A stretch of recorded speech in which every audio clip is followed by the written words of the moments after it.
Regarde comme cet ongle pique du nez. Reste avec moi et je te montre comment je le redresse facilement avec un pop-it.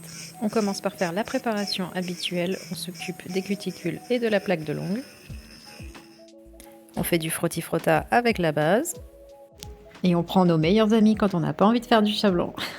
Je fais attention à ne pas prendre une taille ni trop petite ni trop grande. Je prends toujours une taille au-dessus pour bien recouvrir les points de stress. Parce que oui, quand on prend la taille exacte, on n'a pas assez de place à l'intérieur pour bien recouvrir les points de stress avec le gel et du coup on se retrouve une fois sur deux avec de la casse. Comme l'ongle naturel est très bombé, je fais attention à ce que lorsque je pose le pop-it bien droit, j'ai de la place entre le point le plus haut de l'ongle et le point de la capsule pour mettre assez de gel pour faire une construction assez solide. Si ce n'est pas le cas et que ça touche le pop-it, il vous faudra dans ce cas-là une taille supérieure. J'utilise ici une taille S, il existe évidemment du M et du L.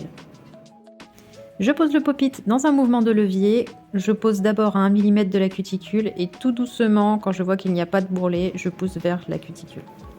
Si vous avez choisi la bonne taille de pop-it, normalement vous pouvez le lâcher, il n'y a pas de problème, il n'y aura pas de bulles qui viendront se créer. Je vérifie de profil qu'il est bien droit, je vais même le remonter un tout petit peu parce que je sais qu'en quelques jours il commence déjà à repiquer du nez. Et avec mon pinceau, je lisse un petit peu en dessous. Vous remarquerez que j'ai pas raccourci mon ongle au maximum pour justement me faciliter cette tâche. Attention, c'est le moment ASMR.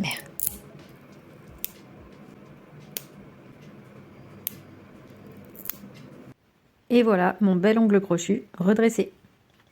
Il ne me reste plus qu'à passer un petit coup de ponceuse au niveau de la cuticule pour retirer le petit bourrelet. Un passage en dessous parce que forcément on a de l'épaisseur étant donné qu'on a beaucoup remonté l'ongle. Et voilà, en une seule étape, on a rallongé, redressé et fait la construction qui est prête à accueillir le nail art. Et toi, tu as déjà essayé les pop-it ?